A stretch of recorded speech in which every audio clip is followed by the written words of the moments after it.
Hey guys, welcome back to my another video. I hope आप लोग स्वस्थ होंगे, मस्त होंगे। तो आज मैं आपके साथ एक ऐसे नाश्ते की रेसिपी शेयर करूंगी जो मैं बिना लहसुन और प्याज के बनाऊंगी। इसमें प्याज बिल्कुल भी नहीं पड़ेगा और नाश्ता बहुत ज़बरदस्त और टेस्टी बनकर तैयार होगा। यदि आपका कोई गेस्ट आ जाए तो फटाफट इस नाश्ते को आप बनाकर सर्व कर सकते हैं। तो ज़्यादा बातें नहीं करते हैं, फटाफट शुरू करते हैं आपके साथ इस नाश्ते की रेसिपी। तो इस नाश्ते को बनाने के लिए यहाँ पर हमने ले लिया था 1 कटोरी मैदा। उसमें हमने डाली थोड़ी सी अजवाइन क्रश करके। साथ ही इसमें हम डाल देंगे स्वाद के हिसाब से नमक, यानी मैदे के हिसाब से नमक, और 2 चम्मच रिफाइंड ऑयल। आप चाहे तो देसी घी भी इस्तेमाल कर सकते हैं, मस्टर्ड ऑयल बिल्कुल भी इस्तेमाल नहीं करिएगा। तो इसमें खूब अच्छे से हम मोयन डालेंगे, यानी घी, नमक, अजवाइन को मैदे के साथ अच्छे से हम मिक्स कर लेंगे। मैदा को लेने से पहले हमने अच्छे से उसे छान लिया था ताकि उसमें मैदे में कोई गंदगी ना हो। गर्मी के सीजन में कुछ घून आ जाते हैं मैदा में, तो आप पहले उन्हें छान लीजिएगा।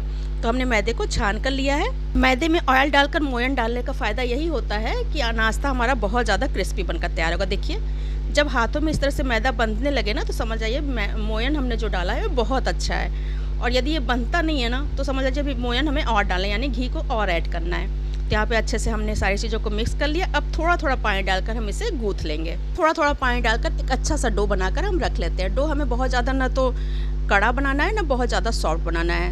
एक अच्छा सा डो बनाकर हम रख लेंगे। तो यहाँ पर देखिए डो हमारा बनकर तैयार हो गया है। तो इसे हम कवर कर 20 से 25 मिनट के लिए साइड में रख देते हैं। डो को कवर करने से पहले डो के ऊपर हम थोड़ा सा ऑयल लगा देंगे ताकि डो ड्राई होने न पाए। तो जब तक डो को हम रेस्ट करने के लिए रखते हैं, तब तक चलिए आलू की बहुत चटपटी सी फिलिंग बनाकर तैयार कर लेते हैं। आलू की फिलिंग बनाने के लिए यहाँ पर हमने 3 आलूओं को बॉयल कर लिया है, और जब वे ठंडे हो गए तो हमने उन्हें छील लिया है। अब एक मैशर की मदद से हम आलूओं को मैश कर लेंगे। आप चाहें तो कद्दूकस भी कर सकते हैं। मैश इसलिए हम कर रहे हैं कि ताकि आलूओं में कोई लम्स न रहे और आलू की जो फिलिंग बने वे बिल्कुल इक्वल बने, उसमें कोई लम्स या गुठली ना रहे। तो यहाँ पे देखिए हमने सारे आलूओं को बहुत अच्छे से मैश कर लिया। अब चलिए इसे भूनकर इसकी बहुत अच्छे से फिलिंग बनाकर तैयार कर लेंगे। यदि आपके पास उबले हुए आलू बचे हुए हैं तो आप फटाफट कोई गेस्ट के आने पे इस नाश्ते को बना सकते हैं। बहुत ही क्रिस्पी चटपटा सा नाश्ता बनकर तैयार होता है। तो आलू की फिलिंग तैयार करने के लिए गैस पर हमने एक पैन चढ़ाया और पैन में डाला आधा चम्मच रिफाइंड ऑयल। रिफाइंड ऑयल को अब अच्छे से गर्म हो जाने देंगे। इसमें हम डालेंगे 1 चम्मच राई। आप चाहे तो जीरे का भी तड़का दे सकते हैं। यहाँ पर हमने राई का तड़का दिया। अब राई को अच्छे से चटक जाने देंगे। यहाँ पे देखिए अच्छे से चटकने लगा है। तो इसमें डालेंगे बहुत थोड़े से हम कुछ मसाले। तो हमने डाल दिया 1/4 चम्मच धनिया पाउडर, आधा चम्मच हमने डाल दिया इसमें जीरा पाउडर, क्योंकि हमने जीरे का तड़का नहीं दिया था। आधा चम्मच हमने डाला लाल मिर्च पाउडर, और थोड़ा सा हम इसमें डाल देंगे आमचूर पाउडर। अब सारे मसालों को डालने के बाद अच्छे से हम मिक्स कर लेंगे, बिल्कुल लो फ्लेम पे, ताकि मसाला जलने ना पाए। इस नाश्ते को बिना प्याज लहसुन का बना रहे हैं, इसलिए हमने प्याज का तड़का नहीं दिया है। मसाला अच्छे से भून गया था, 1 मिनट में ही भून गया क्योंकि ऑयल गर्म था। तो इसमें हम डाल देंगे मैश किए हुए आलू। यदि आपको प्याज और लहसुन में बनाना है तो आप प्याज का तड़का दे दीजिए, और लहसुन और अदरक को कूट कर भी डाल सकते हैं। इस फिलिंग में हम अदरक को भी कद्दूकस करके डाल सकते हैं। हमने अदरक का इस्तेमाल नहीं किया है। अब सारी चीज़ों को अच्छे से मिक्स करने के बाद मीडियम फ्लेम पे हम 2 से 3 मिनट तक अच्छे से भून लेंगे, ताकि मेरी बहुत चटपटी सी अच्छे से फिलिंग बनकर तैयार हो जाए। पर आलूओं को फ्राई करते हुए 3 से 4 मिनट हो गए हैं। आलू अच्छे से फ्राई हो चुके हैं। तो यहीं पे हम डालेंगे स्वाद के हिसाब से नमक। नमक हमें सिर्फ आलू के हिसाब से डालना है, क्योंकि मैदे में हमने पहले ही नमक डाल दिया था। नमक डालने के बाद सारी चीज़ों को अच्छे से हम मिक्स कर लेंगे। तो यहाँ पर आलू की फिलिंग हमारी बनकर तैयार हो चुकी है। अब हम इसमें डालेंगे ऊपर से बारीक कटी हुई हरी धनिया की पत्ती, और हरी धनिया की पत्ती डालने के बाद अच्छे से मिक्स करेंगे और आलू को रख देंगे ठंडा होने के लिए। गैस को हमने ऑफ कर दिया और आलू को ठंडा होने के लिए रख देते हैं।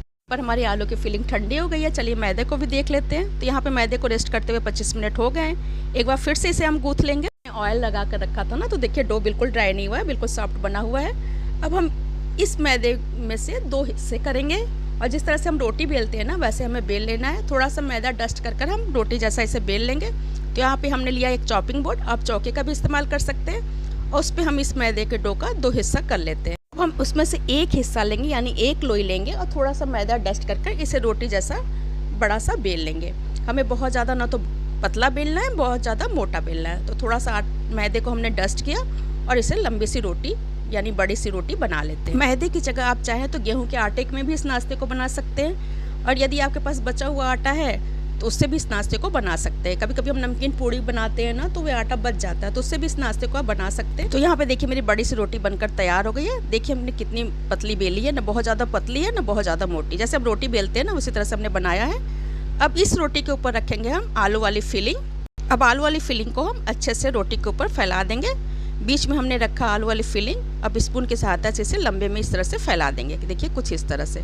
आप चाहें तो हाथों से भी फैला सकते हैं, हाथों से भी बहुत आसानी से ये इक्वल फैल जाता है, न कहीं मोटा न पतला, ऐसा नहीं रहता, एक बराबर आप कर सकते हैं। स्पून से भी कर सकते हैं, लेकिन हाथों से करना थोड़ा ईजी हो जाता है। तो हम आलू की फिलिंग को पहले रोटी के ऊपर फैला लेते हैं।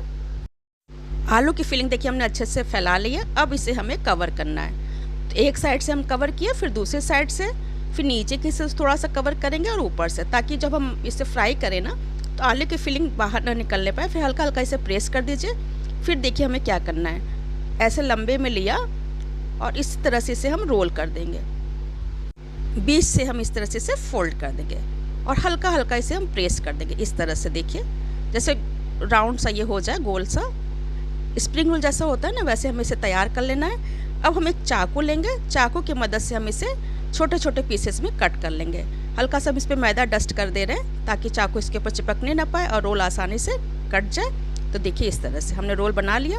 अब एक चाकू की सहायता से इसे हम आधा इंच की दूरी पर कट कर लेते हैं। तो देखिए इस तरह से हमें कट कर लेना है। बहुत ही आसानी से कट जाता है, हल्का सा चिपके का चाकू में, लेकिन उससे कोई टेंशन लेने की बात नहीं है। एक एक इंच की दूरी पे या आधा इंच की दूरी पे आप काट सकते हैं। हमने आधा इंच की दूरी पे एक एक पीसेस के कट किए हैं। अभी आपको हमने इसे एक पीस निकाल कर भी दिखाते हैं। देखिए सारे पीस को हमने कट कर लिया।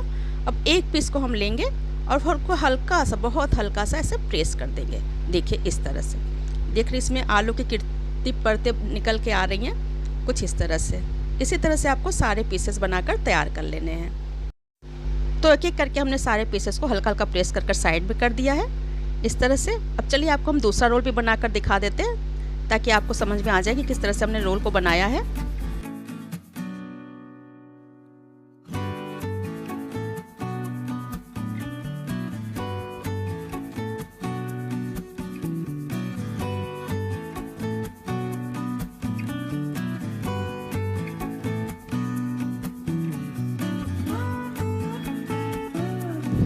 तो यहाँ पर हमने नाश्ते के सारे पीसेस बनाकर तैयार कर लिए हैं। अब हमें इन्हें फ्राई करना है। तो फ्राई करने के लिए गैस पर हमने एक पैन चढ़ाकर उसमें ऑयल रख दिया है ताकि ऑयल गर्म होता रहे। और इधर हमारे सारे पीसेस भी तैयार हो गए हैं। तो चलिए हम इन्हें फ्राई कर लेते हैं। तो यहाँ पर ऑयल अच्छे से गर्म हो चुका है। तो हम इसमें नाश्ते के एक एक पीस को डालेंगे। हमें उतना ही पीस डालना है जितने पैन में आराम से आ जाए। बहुत ज़्यादा हम पीसेस अभी एक साथ नहीं डालेंगे।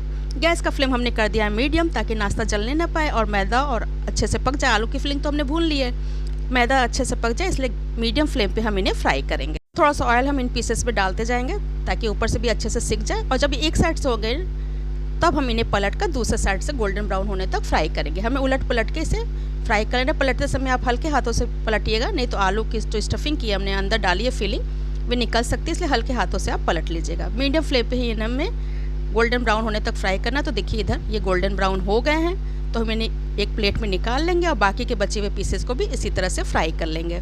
तो बहुत ही क्रिस्पी और टेस्टी नाश्ता हमारा बन चुका है।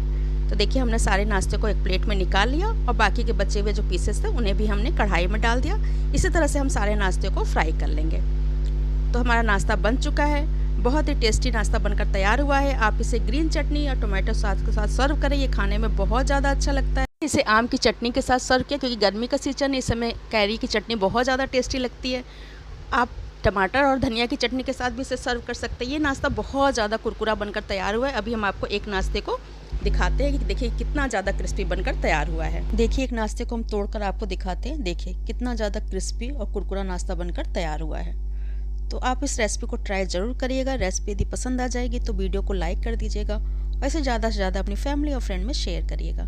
चैनल को सब्सक्राइब करना बिल्कुल नहीं भूलिएगा। सब्सक्राइब करने के बाद सब्सक्राइब बटन के बगल में बेल आइकन होगा, उसे प्रेस कर दीजिएगा ताकि मेरे आने वाली हर वीडियो की नोटिफिकेशन आपको मिलती रहे।